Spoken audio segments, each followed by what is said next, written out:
Do có nhiều sự tác động cùng một lúc, bão Trà My được các chuyên gia cho rằng khó dự báo và có nhiều kịch bản. Cơn bão này nó cũng có những cái bất thường riêng của nó. Việc dự báo khó hơn vì cùng một thời điểm nó có 3 yếu tố tác động.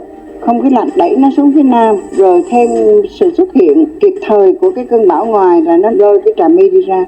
Bắt đầu từ tối ngày 27 tới hết ngày 28 mà nó quay một chỗ như thế thì cái lượng mưa nó sẽ dồn ở cái vùng ven bờ rất lớn. Sau khi hoành hành ở Philippines và làm ít nhất 66 người chết, 47.500 người phải sơ tán do mưa lớn và ngập lụt. Chiều ngày 24 tháng 10, bão vào Biển Đông mạnh cấp 9 và trở thành cơn bão thứ 6 trên vùng biển này. Theo thạc sĩ Lê Thị Xuân Lan, nguyên trưởng phòng dự báo thời tiết Đài khí tượng thủy văn khu vực Nam Bộ cho biết, kịch bản nhiều khả năng xảy ra nhất là cơn bão này sẽ không ảnh hưởng trực tiếp đến đất liền Việt Nam. Cơn bão này nó cũng có những cái bất thường riêng của nó. Bây giờ trước mắt là sau khi nó vượt qua đảo Luzon, Philippines thì nó đang ở trên Biển Đông. Trong ngày nay thì nó tiếp tục nó di chuyển về hướng Tây, tức là hướng về phía quần đảo Hoàng Sa, rồi nó tiến gần tới cái vùng biển miền Trung. Nhưng mà qua ngày 27 hiện nay thì đang có một cơn bão khác nữa vừa mới hình thành ở ngoài khơi phía đông của Philippines. Ngày mai cái cơn bão ở phía đông Philippines nó sẽ mạnh lên rất là nhanh. Chính vì vậy cho đến ngày 27 thì nó sẽ tác động đây có một cái lực là lực tương tác bão đôi giữa hai cơn bão với nhau. Khi mà nó đủ cái sức mạnh thì nó lôi kéo cái cơn bão này quay trở ra, không đổ bộ. Trước mắt là bây giờ là dự báo như vậy là không có đổ bộ vào miền Trung, trong khi nó đã đêm 26 ngày 27 là nó đã áp sát cái vùng ven biển của miền Trung rồi. Nhưng mà sau đó là cái cơn bão ngoài nó sẽ kéo cơn bão này quay trở ra. Trước mắt là dự báo là như vậy. Cái dự báo này cái độ tin cậy cũng khá cao, tại vì nó có cái sự thống nhất cái ý kiến như vậy giữa cái mô hình của Mỹ, của Nhật và một số cái mô hình khác nữa, cho nên là cái khả năng mà cơn bão bị lôi kéo trở ra trong ngày 27 Tây là khả năng nó rất là nhiều. Đó là cái sự hết sức là bất thường. Tuy nhiên, theo bà Lan, do bão Trà My sẽ chịu tác động chính từ cơn bão ngoài khơi Philippines đang mạnh lên. Vì vậy, nếu cơn bão này suy yếu đi thì khả năng cao là bão Trà My sẽ đi sâu hơn vào đất liền. Cơn nó đã là bão rồi, nhưng mà nó yếu. Hiện nay là cường độ nó là bão trung bình thôi. Còn cái cơn Trà My thì đang là bão mạnh. Cho nên bão Trà My vẫn tiếp tục đi vào. Và cái cơn kia nó cũng đi vào luôn. Nó đi cùng hướng. Như vậy thì cái khoảng cách giữa hai cơn bão sẽ duy trì như vậy, hoặc là nó sẽ ngắn hơn tùy theo cái tốc độ di chuyển. Mà khi mà cái khoảng cách giữa hai cái tâm bão, hai cơn bão nó càng ngắn thì cái lực thu hút càng mạnh. Và cái cơn bão ở ngoài nó dự kiến là nó sẽ mạnh lên thành cơn bão mạnh chậm nhất là ngày 27, đêm 26 ngày 27, cho nên nó sẽ lôi kéo cái cơn này đi ra. Thì các cái mô hình số trị, mô hình dự báo bão tính toán được cái sự tương tác rồi hướng di chuyển và cái cường độ của cái cơn bão ngoài tác động với trong cái cơn bão bên trong. Do còn có nhiều biến số, dự báo bão Trà My vẫn sẽ có nhiều thay đổi trong một ngày tới. Tiến sĩ Nguyễn Ngọc Huy, chuyên gia cảnh báo thời tiết cực đoan cho biết. Như cơn bão Trà My này thì cái việc dự báo khó hơn vì cùng một thời điểm nó có 3 yếu tố tác động. Một đó là cái khí áp cao ở lục địa đi xuống phía Nam. Cái thứ hai là không khí lạnh. Và cái thứ ba đó là cùng thời điểm này cũng có thêm một cơn bão ở ngoài Philippines đang hình thành. Vậy cả 3 yếu tố tương tác đấy thì nó khiến cho cái việc dự báo này đi rất khó. Chiều ngày 25 tháng 10, tại cuộc họp với bộ ngành và địa phương ven biển từ Quảng Ninh tới Bình Thuận về phòng chống bão, ông Mai Văn Khiêm, Giám đốc Trung tâm Dự báo Khí tượng Thủy văn Quốc gia cũng cho biết có 2 kịch bản di chuyển của bão. Kịch bản thứ nhất có xác suất 60 đến 70% bão vào gần bờ hoặc là chạm bờ Trung Bộ rồi quay ngược ra biển. Vùng ven biển Quảng Trị đến Quảng Ngãi sẽ có gió cấp 6 đến cấp 8, giật cấp 10. Kịch bản thứ hai, xác suất 30%, bão đi sâu hơn vào đất liền Trung Bộ rồi ngược trở ra. Vùng ven biển Quảng Trị đến Quảng Ngãi sẽ có gió cấp 7 đến cấp 9, giật cấp 11 đến cấp 12, tức sức gió mạnh hơn một cấp so với kịch bản thứ nhất. Tuy nhiên, dù với kịch bản nào, cơn bão Trà My cũng sẽ gây mưa lớn và khả năng ngập lụt cục bộ. Tiến sĩ Nguyễn Ngọc Huy, chuyên gia cảnh báo thời tiết cực đoan cho biết, việc cơn bão quay đầu ở gần bờ sẽ mất nhiều thời gian và khả năng sẽ gây mưa lớn.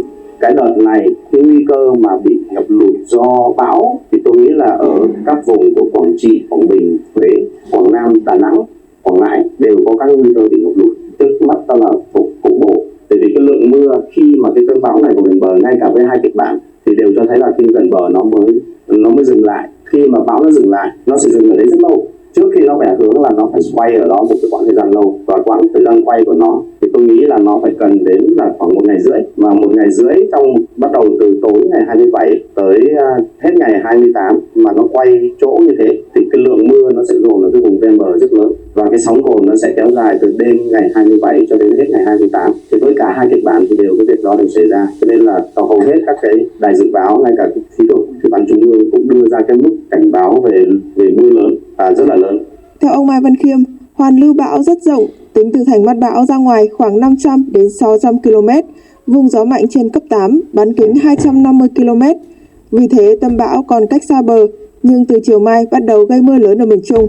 Tiến sĩ Nguyễn Ngọc Huy cho rằng miền Trung có khả năng sẽ có 2 đợt mưa lớn. Đợt đầu tiên thì có cái may mắn của chúng ta đó là hầu hết các cái hồ chứa ở phía Tây là đang ở cái mức thấp.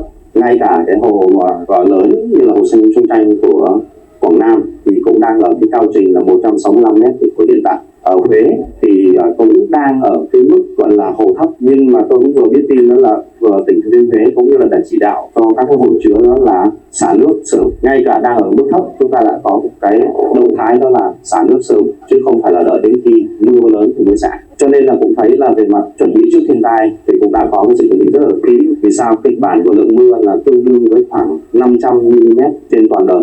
Nhưng mà theo cái kinh nghiệm theo dõi của nhiều trận bão lụt của tôi ở miền Trung đợt đầu với 500 mm thì chưa lụt. Là vì sao? Vì các hồ chứa nó đang kiểm soát rất tốt. Nếu mà chẳng hạn như là trong năm 2020 là lượng mưa trong một ngày ở Huế trong năm 2020 lên đến 700 mm, trong 3 ngày lên đến hơn 2.000 mm.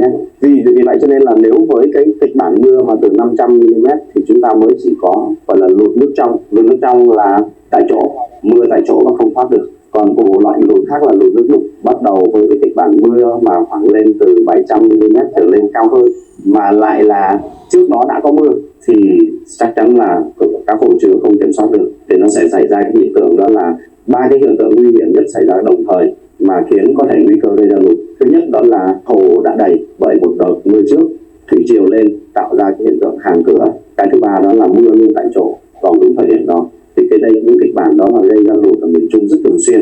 Hàn cửa là gì? Khi con sóng cồn nó lên cái lên cao thì nước mà mưa ở trên nguồn xuống thì kết hợp với sóng cồn nữa mà vô cái dịp mà vừa mới hết trăng tròn thì nó đúng cái lúc là sóng cao thì hàn cửa là gì? Nước không thoát ra ngoài được thì bị lụt. Đó gọi là hiện tượng hàn cửa. Với cơn bão Trà My, 3 cái điểm cần lưu ý. Thứ nhất là về thời gian là đêm 27 ngày 28, do có 2 cái kịch bản đang dao động lớn như thế thì cái vùng mà dự báo có ảnh hưởng tác động của bão nó sẽ phải tương đối là rộng, bắt đầu từ khu vực của Quảng Bình, một phần của Hà Tĩnh đến Quảng Ngãi. Ở đấy như vậy là một cái khoảng khá là rộng của gió, tác động của gió bão. Cái thứ hai, khi mà nó dừng lại và nó quay đầu ra thì nó lại quay lại, nghĩa là cái mưa lớn sẽ xảy ra vào ngày 27, 28, 29 và 30. Nhưng tới 31 và mùng 1 thì sẽ giảm mưa, và tới mùng 2 bắt đầu bão bắt đầu nó tạo ra thêm một cái đợt quay lại, nó đi chập đường quay lại. Lúc nó đi ra là nó giảm cấp, nó phải trở thành một cái vùng áp thấp thôi, nó không còn là một cái sức mạnh như bão. Nhưng khi đấy là sao? Không khí lạnh lại không còn để ảnh hưởng đến nó nữa, và khí áp cao lục địa cũng không còn để ảnh hưởng đến nó, thì bắt đầu nó lại quay vòng trở lại. Thì khi nó quay vòng trở lại thì lại tạo ra một đợt mưa lớn khác, bắt đầu từ mùng 4, mùng 5, mùng 6 gì đó. Và với cái kịch bản mà tôi có thể quan sát và với phân tích để nhìn thấy, chúng ta sẽ phải đối diện với 2 đợt mưa chứ không phải một đợt mưa. Một đợt mưa đầu tiên là của bão Trà My, và đợt mưa thứ hai đó là tàn dư của bão Trà My có thể tạo thành một cơn bão mới hoặc là một vùng áp thấp mới. Theo dự báo của Đài khí tượng thủy văn quốc gia, mưa kéo dài đến ngày 28 tháng 10, lượng mưa khu vực Quảng Trị đến Quảng Ngãi 300 đến 500 mm, tâm mưa trên 700 mm, nguy cơ cường suất lớn trong 3 giờ trên 100 mm. Hà Tĩnh, Quảng Bình, Bình Định, Tây Nguyên mưa 100 đến 200 mm, có nơi trên 300 mm. Các sông Hương, Vu Gia, Thu Bồn, Trà Khúc có thể xuất hiện lũ ở báo động 2, báo động 3. Vì bão sẽ thay đổi hướng, Đại tá Phạm Hải Châu, Phó Cục trưởng Cứu hộ Cứu nạn đề nghị các địa phương và đơn vị biên phòng cần thông tin để người dân biết, tránh tâm lý chủ quan. Thứ trưởng Nông nghiệp và Phát triển Nông thôn Nguyễn Hoàng Hiệp đánh giá, với lượng mưa lớn như dự báo thì không loại trừ khả năng miền Trung xảy ra ngập lụt như năm 2020. Các đô thị từng ngập lụt cần lên phương án kê đồ, di chuyển tài sản giá trị lên cao. Các tỉnh ven biển cần đặc biệt lưu ý sạt lở ven biển do thời gian lưu sóng rất lâu, sóng 45 đến 50 độ chích vào bờ, khả năng cao sẽ xảy ra sạt lở bờ biển. Đối với nguy cơ sạt lở, Bộ trưởng Nông nghiệp và Phát triển Nông thôn Lê Minh Hoan đề nghị các địa phương mở rộng rà soát bằng flycam để không chỉ kiểm tra vết nứt mà cả những vị trí có cộng đồng dân cư sống ven sông ven suối. Các địa phương cần kích hoạt hệ thống cộng đồng quản lý phòng chống thiên tai để những nơi này chủ động chuẩn bị sắp xếp nhà cửa, lương thực cho nhau.